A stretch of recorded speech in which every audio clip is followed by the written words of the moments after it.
Hi, everyone. Welcome to the Superfeeler podcast. My name is Lori, and I'm very excited for my relationship series guests today that I'll introduce you to in a second.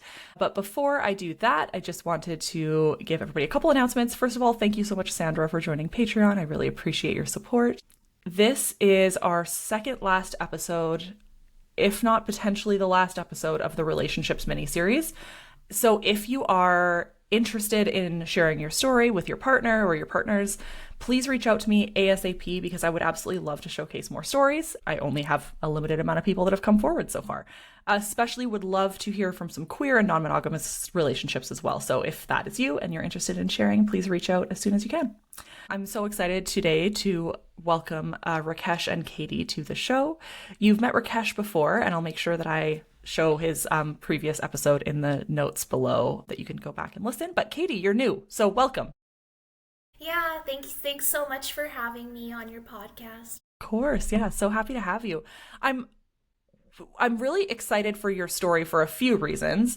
One, I mean, I'm excited for everybody's story, let's be real, but I'm very excited for your story for a few reasons. One, because it's a newer relationship, and two, because you both have BPD, which is not the case with any of the other relationship series episodes. And we know Rakesh's story. And so I'm wondering, Katie, do you want to just tell us a little bit about your BPD story in a nutshell, just so that we can kind of get some context? Yeah, so mine was I got diagnosed. I was in a treatment center in Texas actually, and I got diagnosed there. I was in an inpatient treatment center and got diagnosed by one of the psychiatrists, and at the time it was like I was really confused. I had no idea like what it was. And it was still a couple years after that I did the DBT program. And then of course my involvement with BPD Society of BC. I've been facilitating with them for a little over 3 years. So yeah, that's kind of my BPD story in a nutshell. And out of curiosity, how did you end up in Texas? Because you live in BC now. So when I was 19, I moved to Denver, Colorado, and I lived with my half aunt, Annalise.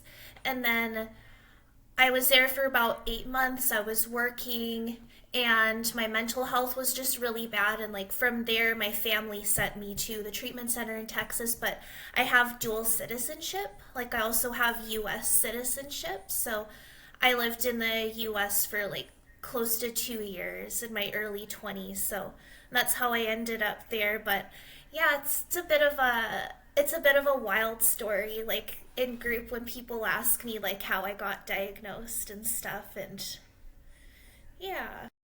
Well, maybe I'll have to have you come on and do a solo episode and we can dive into it more thoroughly because I'm very curious.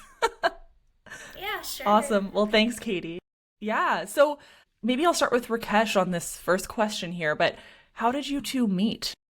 Okay, so I met her before walking. So I went to a BPD Society peer support group. I met her there, and they were really nice to me and supportive. And that time I didn't know that's we like gonna be together at the end of the year, but it was just so unexpected in my life, and she really supported me while I was on walk. We've been talking like on walk for since like 4 5 months. She's been like twice a week or once a week. She's gonna ask me how you're doing and everything. She like if you need anything or you need any support, let us know. And it was really interesting.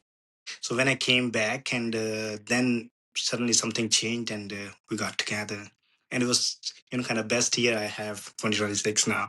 Aw, that's awesome. Well, you've done a lot in 2025 and Yeah. 2026. I'm not surprised. For those of you who have not yet listened to Rakesh's previous episode, when you say you went for a walk, maybe you should clarify what that means. Oh Go yeah. ahead. Okay. I did walk across Canada from Vancouver to Toronto. And it was like it took me 5.5 months to walk there, and the walk was really kind of raw because it was filled with challenges, and being a BPD person it was really hard because you have to face your own kind of layers of your BPDs. It was really interesting to see how much depth we have in a pain and strength. That's what I found about that walk.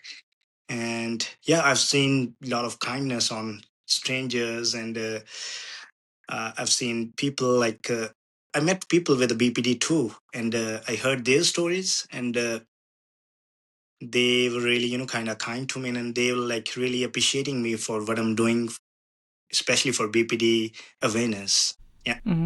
Truly, Rakesh, I have told a lot of people about you in the last little bit. I think you are like you have the most inspiring BPD story I've heard, and that's wild because I've heard a lot of BPD stories. So I have so much respect for you. And I just wanted to clarify that for when you guys are like, what it like he went for a walk and then he came back and they like no, that's it wasn't a walk. It was months of walking across rough terrain by himself with Yeah. no money, just the kindness of That's strangers right. supporting Yeah. him. Yeah, I cannot recommend listening to his story enough. It's we won't get into the full thing here, but it's amazing. So, Katie, your what's your perspective? You're at the BPD Society groups, and this guy comes in, and he was newly diagnosed, right? Yeah, I was Yeah. diagnosed. Yeah. So, Katie, what was that like for you? So he came in and he was talking about this walk that he was going to go on. And at the time, I was kind of like, brushed it off a little bit. I wasn't quite sure about it. And I didn't realize that he had started attending the BPD support groups because he wanted to get support to go on the walk. So, and then like, after a while, like I realized like, no, this guy is like really serious about it.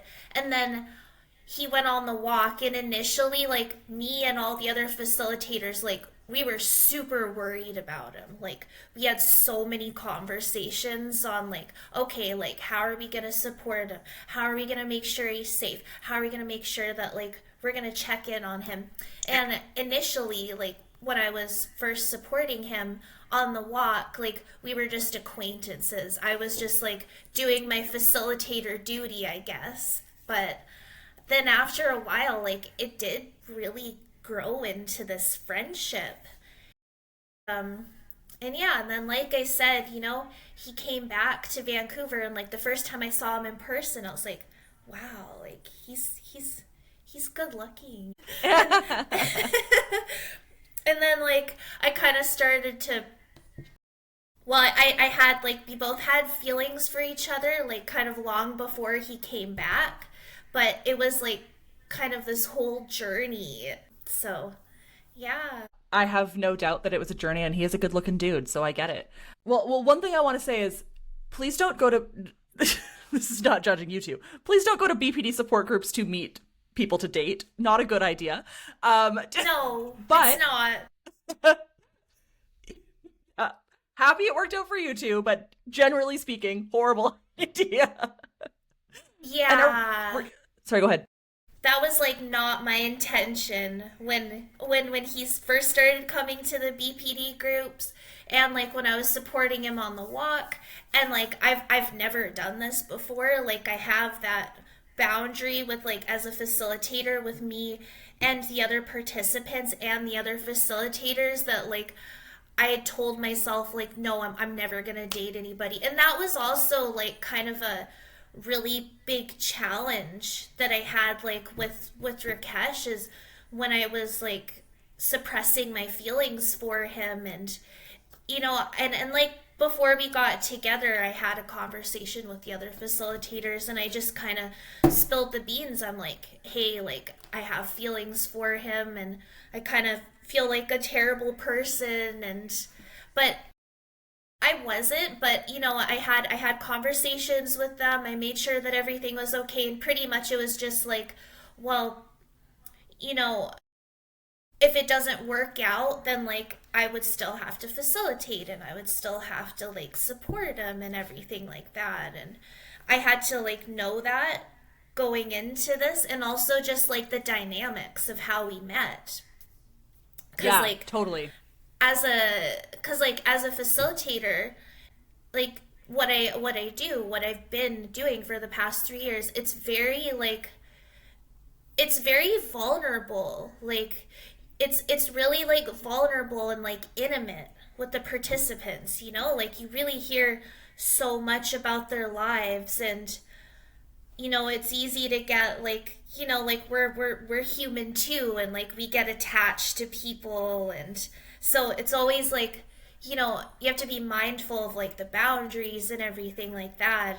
And now I'm like, and now like we're dating, and so yeah, that's really different. But yeah, no, I do not endorse this. I don't recommend this. This is a very like special situation. I just want to say so. Yeah, totally. Do you have any thoughts on that, Rakesh? Okay, I wouldn't even agree on that. Like, I wouldn't say that go to BP groups just for dating. No. It's really a kind of nice platform to express yourself, and somebody can understand you. That's what BPD group is for. But we didn't ending dating like in a BPD super peer support group. We start dating because on walk we had a lot of talking. That's why it happened. It wasn't that we were like meeting in the group and we were going out. No, it was when I was on walk. That's how it happened. It wasn't in the group. So that's why I want to clarify to everyone. So Yes. don't go to group just for dating. It's really a nice platform to express yourself, and people can understand you over there and support you. That's what BPD group is for. Hmm. Absolutely. And I do love that. I mean, you know, you guys know I run a peer support group as well, and I'm actually on the board of the BPD Society too. So I know their groups intimately, and I I think peer support is like the most amazing thing that we can do for each other, and I'm so happy that this worked out for you all. And yeah, and it would get really complicated, right? Like totally. It does. So you got to be really careful about that. And I like, Katie, that you did some of that pre-work of like talking to the facilitators and being like, is this okay? Is this not okay? Like, do I need to step down? I'm sure that conversation came up too. So really happy that you had that conversation. I can't remember. Do you do the in-person groups, Katie, or the virtual ones? Yeah. I do the in-person groups at New West in New West. I've been doing it since October 2022, so I've been, yeah, it's been a while. That's amazing. Well, we'll have to, if anybody's local, you'll have to check out the Noest BPD support group in person. I'll link that in the chat as well. So it's so funny because I have some questions, right, that I had created for this series in advance, and then so many of them are kind of not related because it's like, how did BPD come up? Did you have stigma about BPD? Blah blah blah. But I mean, I guess some of these do. So I guess in the stigma question, have either of you dated somebody with BPD before? No. That make either of you nervous? Truthfully? Okay, so I'll go first. I think if you want to date a BPD person, like if you're also having a BPD, what I realize now, if like before work I start dating with her, it wouldn't be possible between us. Like we would have like, kind of wouldn't manage it well. But after Yeah. walking and it in recovery, so what I learned that empathy in BPD to dating a BPD person is really important in that. So you can realize, okay, is I feel like dating a BPD person is feels like a mirror. You see yourself in them, and you realize, okay, this is what's happening, and you know how to step it down and how to support it each other and how to co-regulate each other. That's really interesting in dating a BPD person, especially. But I feel like both of them should be in a recovery journey. That's what I'm gonna say. Yeah, if like both in the initial stage, that's gonna be hard for both of them. Totally. I had the same thought. Well, I mean, I don't think I've dated anyone with BPD. I've dated people who have very serious mental illnesses before, and when I wasn't well, and it does not work well if I'm not well and they're not well. But I do think like now, I mean, I'm sure there's still some things that may come up in your relationship around like, but I don't know. You think about like abandonment issues being like one of the main things, but you both have those, so you can talk about them, Yeah, which is that's really kind of amazing. yeah, she really supports me, and when I go down, she supports me really well. And when she goes down, and we're like helping each other to grow Yeah. in relationship. That's what's happening. It's really getting interesting, and really enjoying this kind of relationship with her. I never thought of to date someone with BPD, but it happened now, and I'm really happy about that. Hmm. And I am it's too. not impossible. I can say that now. Totally. So, Katie, did you have any like worries about the interpersonal stuff before you started dating?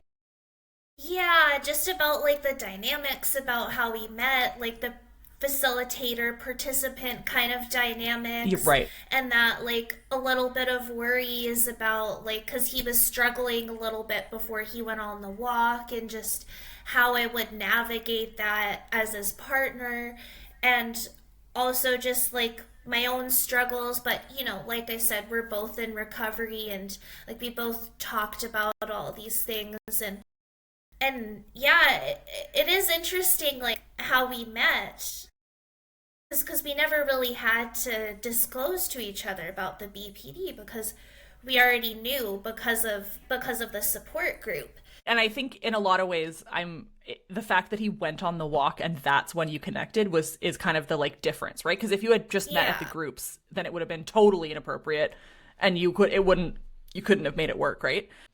So, what does like a healthy relationship look like for you two? A lot of communication, a lot of like, okay, so we're both in BPD and we're both in recovery. We have like different things that we do for our own personal recovery. Like mine is, I did the 1 year DBT program. I'll still practice my DBT.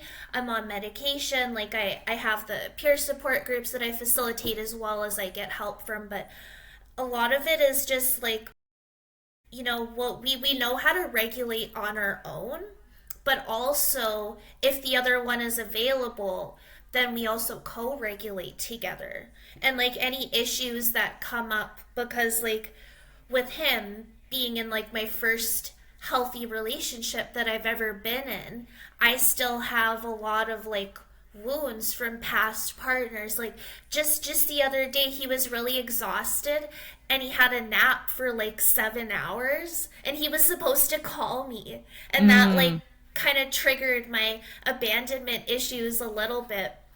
And I was like a little bit irritated with him, but then as soon as he woke up, he called me and he was like reassuring me, and like it was all good. And so for us, it just like takes a lot of communication, care, love, respect, like all that kind of thing. So yeah, I would have also been really triggered by the 7 hour nap too. Even though I love a nap, but sometimes my husband has a hard time, and he well, not hard time. He falls asleep on the couch often, and then he'll often like not message me when he's supposed to, and I still like we're married, live together, have been together for like 9 years, and still I'm always like, are you did where are you? Did you die? Are you leaving me? Like what's yeah. happening? So yeah, I definitely get that. Rakesh, how about you? What does it look like in your world? Uh, so as you know, like everybody has a different path of recovery in BPD, and I had a different one. But what I learned on the walk that because I had a lot of time to think that time. Yeah. Yeah. So what happened? I was trying to figure out what happened, like why every relationship I had in past, I ruined it, or I kind of leave it, and all that happened because I had a lot of expectations, right? That I was expecting in a different way. That I was trying to being, kind of please them. You know, as BPD, you like pleasing people Yeah. like a lot. So I was doing that a lot, and because they just taking at it as a granted person, and they're not giving me back that thing, and I was always struggling with that. But then I came back, I was like, and then the Katie we met, and then I had a thought in mind. I was like, okay, I'm not gonna kind of ruin this one. I'm gonna learn about Katie more, Mm. as much as I can, so I can kind of support her. And as soon as I learned the trick that in relationship, you don't need to change your partner, you just need to change yourself. That's how the relationship grows, because we expect others to change, but we don't change ourselves. That's what happens when we kind of had a splitting things, or abandonment issues and other BPD symptoms. So this learning that walk, it taught me really well how to build a healthy relationship with that. There's nothing big things. You just don't expect much. Like other person is doing his best as Yeah. much as he can, right? And love them as they are. Don't trying to change, because I can change myself. I have in control, but I can't change control other.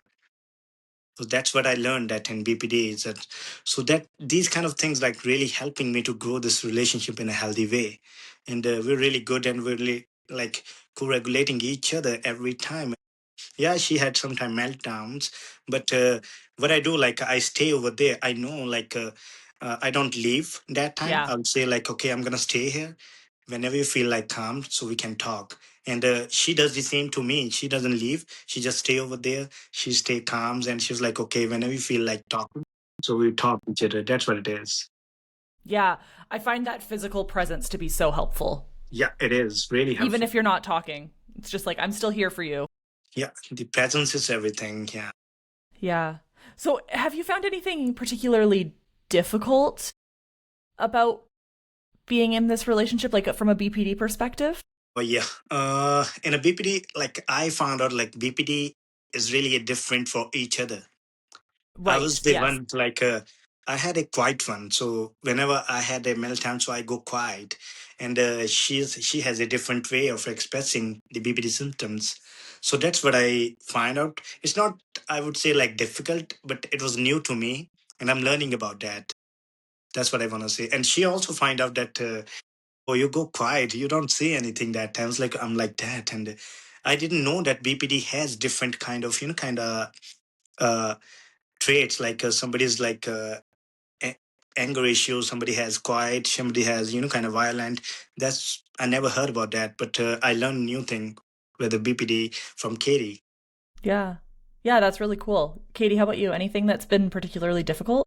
Yeah, just like sometimes like co-regulating or like things like that. But we're like learning from each other, and I guess like some of these worries, and then I guess the most difficult part for me was like initially getting together because Yeah. I had a lot of fears, and I was like suppressing my feelings, and like that was really hard for me. But I mean, for the most part, like day to day we are pretty good together, and we have like happy and peaceful days, and then like but yeah, there have been like hard times and everything, but just trying to co-regulate together, trying to give each other that space apart. Sometimes like even like he'll go in my bedroom, or I'll be in the living room or something like that, and then we come together and just kind of talk about it afterwards. So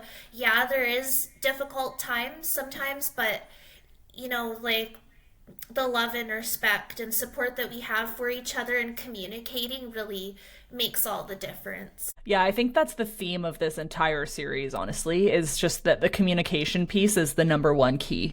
Yeah, that's correct. And I mean it's come up in every single interview, and I love, especially for you two, that you probably in some ways it's almost easier, I would think, because you have similar language about what's going on. Oh Right? yeah. Whereas if you're trying to communicate with someone, like, if I try and communicate with Aaron, like, he obviously now he knows most of the language, but if I were to say like I'm splitting, he probably wouldn't have known what that was, or like even the word dysregulated. When we first got together, he probably didn't know what that word meant. Whereas neither of you would have had that problem. No, we really understand each other in that kind of language because, yeah. But one thing I want to say, like, to understand BPD person, like, we don't see a present story. We need to suppose to see, like, kind of the background too.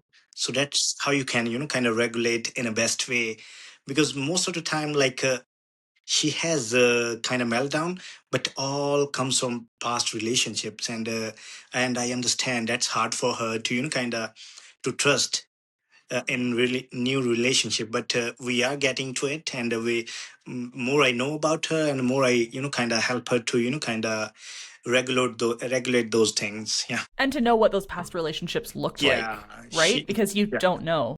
No, I don't know. So that's why, like, we're learning each other's about like life and how the things happened in past, so I can help her to, kind of to get rid of those traumas and become more, kind of healthier relationship in this BPD. Yeah.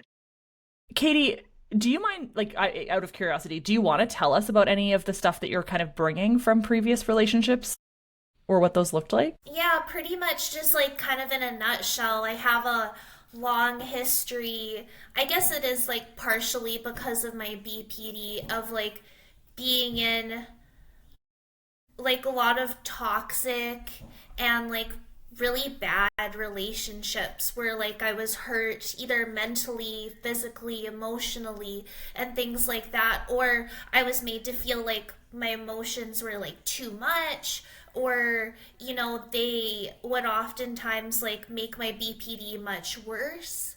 Like my last relationship, he never told me that I love you, and we were together for over 9 months, and I was constantly spiraling.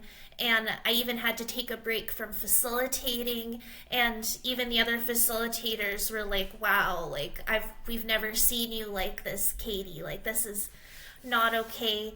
And it was like even before that, and yeah, just kind of like a that kind of history, as well as like childhood trauma and everything like that. So I am like working through a lot, and yeah, a lot of times when I get triggered, it's like, kind of the classic BPD. It's like I'm either tired or I'm hungry, and like something that Yeah. like if I was feeling better, like it wouldn't like normally like I could handle it, and but like normally those are kind of the two big triggers for me. And then something will happen, and then it'll just like remind me of either my childhood trauma or like of a past relationship that I've had, and then like that's really hard for me, and then I kind of have to work through that.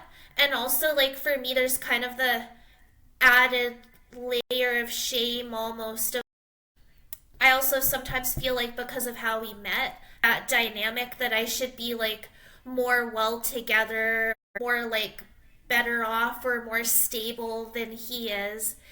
The the truth is like I'm the one that's like kind of struggling a lot more than he is. Like he's actually more like stable for the most part than I am. But I have my own ways and my own coping and everything like that. So it's just different, I guess. But Yeah, thanks for sharing that. How old are you, Katie? I can't remember how old you guys are. I'm 32. Yeah, we're both Oh, 32. me too. Me too. Awesome. Oh, Yeah. that's cool. That's Look at us. cool. Yeah. Yeah. Yeah, I really appreciate you saying that, Katie, around like feeling like maybe you should be like more well because you were in a facilitator, blah blah blah blah blah. Like I know that you hold on to that, and I want to like give permission for you to just release that, because peer support isn't about like a hierarchy of wellness, right? It's not about like I'm the facilitator, therefore I'm more healthy than you or whatever. And I know you know that, but just to say it out loud. Yeah. Thank you. Like, I know it's a peer support group, but sometimes as a facilitator, it is hard to bring up topics sometimes because you feel like, oh, that space should be like I'm the one helping them. But really like it is very much a give and take. So that's all I was gonna say. Yeah, you know what? That happens all the time in the Super Feelers Club as well, because I'm the facilitator of that. And I've heard like a lot of times participants being like, Lori, do you want to share anything? Because I'm always the one waiting until the end for my own stuff, right? Like I'm always happy to like support others. But when it comes to my own problems or things that I want to talk about, I usually hold until the very last, like if nobody else wants to talk, kind of thing.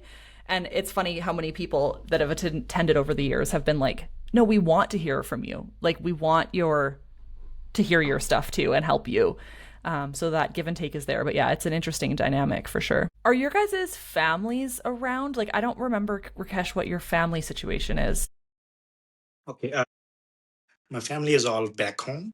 Okay, in I live India. alone here, yeah, in India, and my sister, one of my sisters, she lives in Halifax, Okay. Nova Scotia, and I came here as like as an international student here. I was just kind of being a guy immigrant who came here with a dream of kind of to better life, but I didn't know that I had a BPD back home. I was just struggling 18 years without knowing that I had a BPD. I was just playing myself. And then, thanks to CAMH Hospital, they are the one who diagnosed me with BPD. And Changed then everything. coming to, yeah, it really changed everything. When I knew it like it's BPD, then it was a big relief of my life. I was like, okay, thanks God. I know something has happened with me. Like now I know. And then I started working on it and then came to Vancouver and I was just like, okay, I'm going to do a walk. And luckily I met BPD Society of BC and it really helped me a lot. This peer support group, it changed my life, to be honest. I remember you saying that a lot in your first episode too. You just said like this was kind of the catalyst of everything. Yeah, it is. Yeah, which is amazing. How do you make sure that you don't lose your own identity in this relationship by kind of like fusing with another person? Are you going to go first, Katie? Okay, you can go. Yeah. Oh, okay, sure.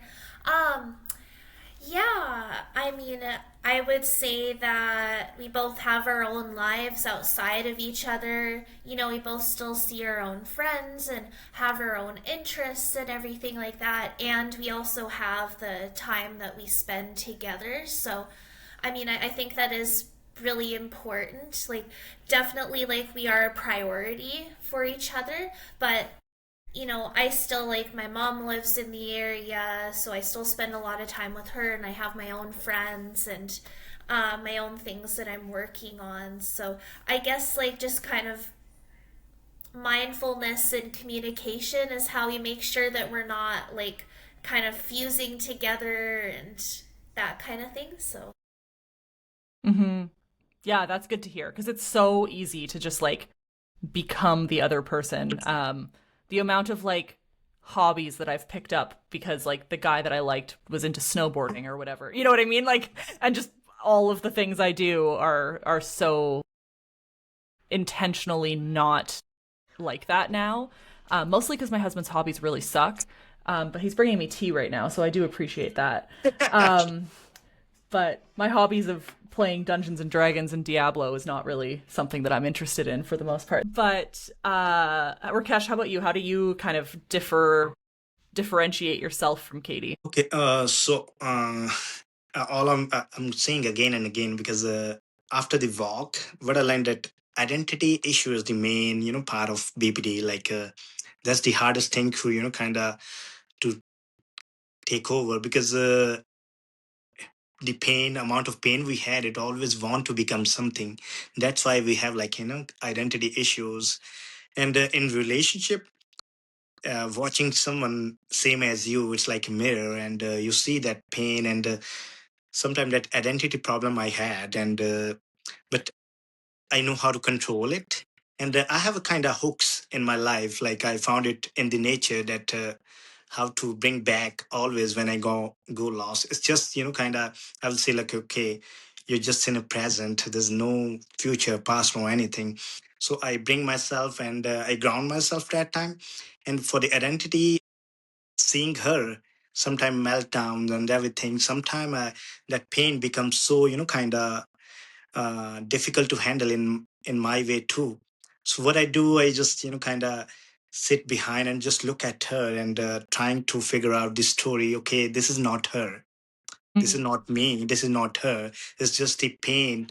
Kind of developing all kind of these identities, and then I bring back all the stuff I had in my mind, and I go normal because when she had meltdowns, it's kind of sometime when I first seen her, it was really hard for me, and I was like, oh man, it's like, I never seen someone with BPD like this. Then she goes down, calm down, and she told me like this is what happens, and then I learned about it. And then next time it came, I was like ready. I was like, okay, I know what's happening. This is not Katie. This is not the Katie I love. This is someone else. Then I calm her down, I hugged her, and it all came down. And with my identity, I was like always see her as the Katie I see in my mind. I don't see her pain. I don't see anything. I just see the Katie I want, and I bring her back every time. And that's how I like handle all that identity issue with me and herself. Mhm. Yeah, I like the separation of this is her pain and not her. Yeah. And I don't know, some like this is helpful for some people and not helpful for others, but when I was like in kind of some of the worst of my BPD years, I separated myself as like Lori is like me without the BPD kind of, and then I this person called Phyllis is essentially like what my BPD is. So like if Phyllis was around, it was like that was the pain, the suffering, the extremes, Mhm. and then Lori was like the more baseline. I don't use that technique anymore, but I did for years and it was helpful for me for sure. But yeah, I want to tell like the what I think like I learned from nature that the nature, she gives us everything, right? So she loves us. That's why like I love her, Katie.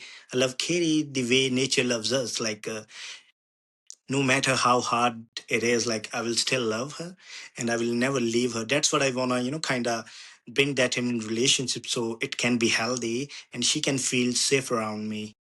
So I bring this every time, and because in pain, always with BPD we had issues. Like if somebody we are having a trouble, everybody leaves us because people don't understand. That's why the misunderstanding comes up. They feel like, okay, he's too much or she's too much, leave him. But what I learned that I wouldn't do that. I wanna make her feel like, okay, you're not alone here.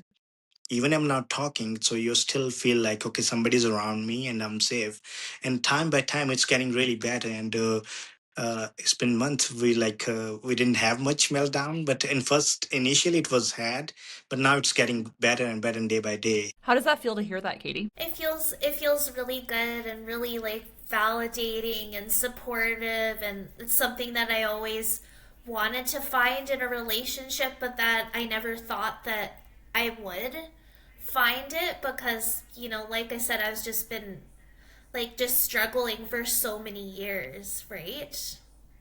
And I still do 10 years into recovery, and even though I'm a facilitator and even though it's been so long, and like I don't have like a perfect life, like I still have my struggles.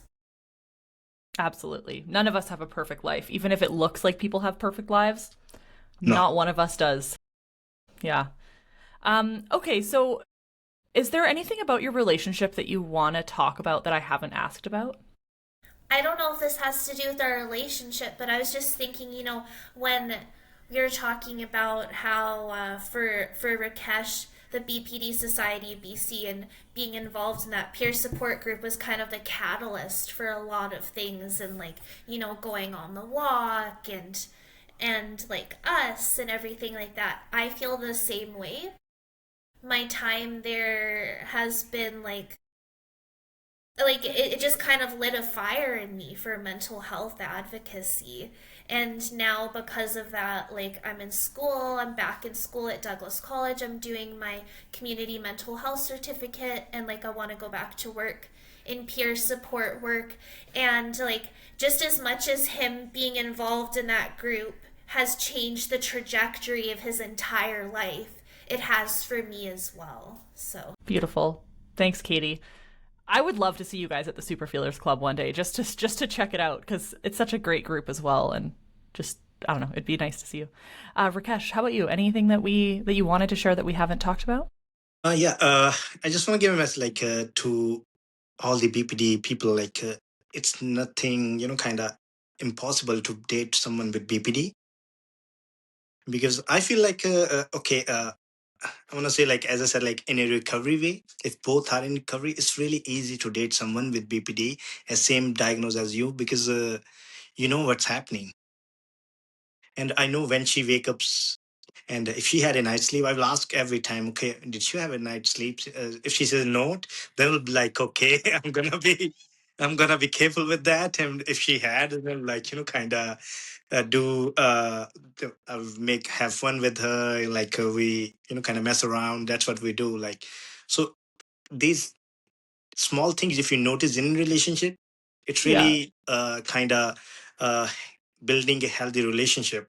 So know about person, it's not about knowing his past, it's about knowing his physical strength, knowing his emotional strength, knowing his kind of mental strength, how where they stand on that. So that's how you can help them.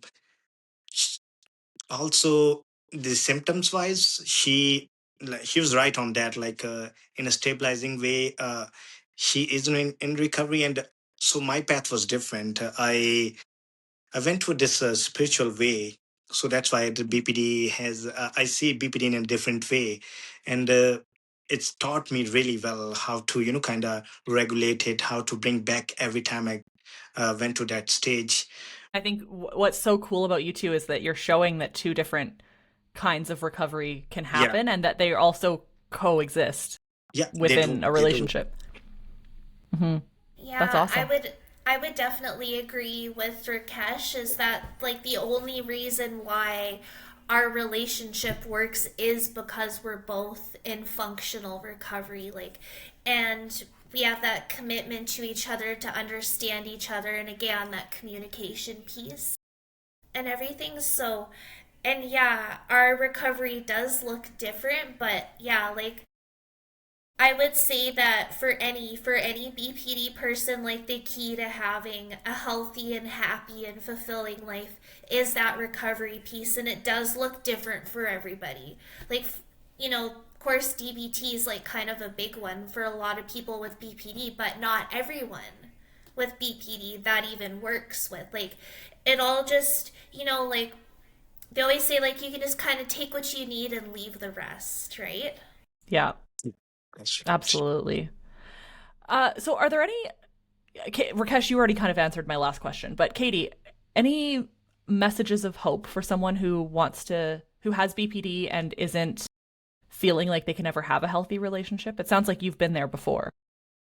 I would definitely say that's not true. If anybody's like telling you, like if you have BPD and you're in a relationship with somebody and they're telling you that you're too much, or that like, oh, you should stay with me because nobody's ever gonna want to be with you, or things like that, that's just simply not true. Like I would say, just keep working on yourself, your own recovery journey, your own self esteem, trying to figure out who you are and building up your own life. And when you're ready, like the right person will come and meet you there, and you won't be too much for the right person. That's what I would say. So beautiful. I was just going to say the same, Rakesh. I was like, oh my God. Rakesh, anything you want to add before we close out? I just want to say first thanks to you for like inviting us on that podcast, and I just have a little message to all BPD. Like there's a saying that love and death, you don't have to chase that; it will come to you when the time is right. So don't lose the hope that you will never find a nice person who will understand you or who will kind of support you in every ups and downs. It will come to you when the time is right. It's just we need to know our worth, how much worth we are. That's what I want to say to all BPD persons. Yeah. Totally Yeah, true. and thanks so much for having us. It's funny, like remember when you ran into us at the Yeah, Tandoori Flame restaurant? It's funny because after that, me and Rakesh were talking and we're like, "Hey, wouldn't it be cool if Lori like asked us to be on her podcast one day?" And then like it happened like way sooner than we thought. So, yeah, thank you. Thank you so much for having us. oh my gosh, my pleasure. And yeah, I have to share. So I live in a place called Abbotsford, which is an hour outside of Surrey, an hour 15, depending on the where you are. Rakesh, you live not in Surrey either, right? You're in I live in Delta, Delta. Yeah. and Katie's in New West. So we all ended up by accident at the same restaurant in Surrey at the same time, sitting at a table next to each other, literally next to each other. So I just walked in, I was late and whatever, and but they had seen Aaron, my husband, there, and they were like, wow, that looks a lot like Lori's husband. And then I walk in, and Katie comes up to me and goes, hi, I just wanted to say hi. And I turn around and I was like, shut up. This is the coolest day ever. Because I was like, Rakesh and I had obviously we've been chatting for a long time now. And I've always been like, okay, we're obviously going to have to meet. I just like don't know when. And anyways, it just worked out so beautifully. And I'm so happy you came up and said hi, because like it made my day. I think about it often. It was like so awesome. And I know this is not the last time we're going to chat, because Katie, also, I would love to have you on for a solo episode to hear a little bit more about your time in Texas and moving back up to Canada and all that jazz if you're interested. Yeah, absolutely. I'd love to have a solo episode, and yeah, we can kind of dive like deeper. And yeah, I have all kinds of stories about Texas and my time in the US and getting diagnosed and like how I got into recovery. And yeah, Yeah, I'd I love would to love to chat hear all about of it. that. Yeah, of course. Amazing.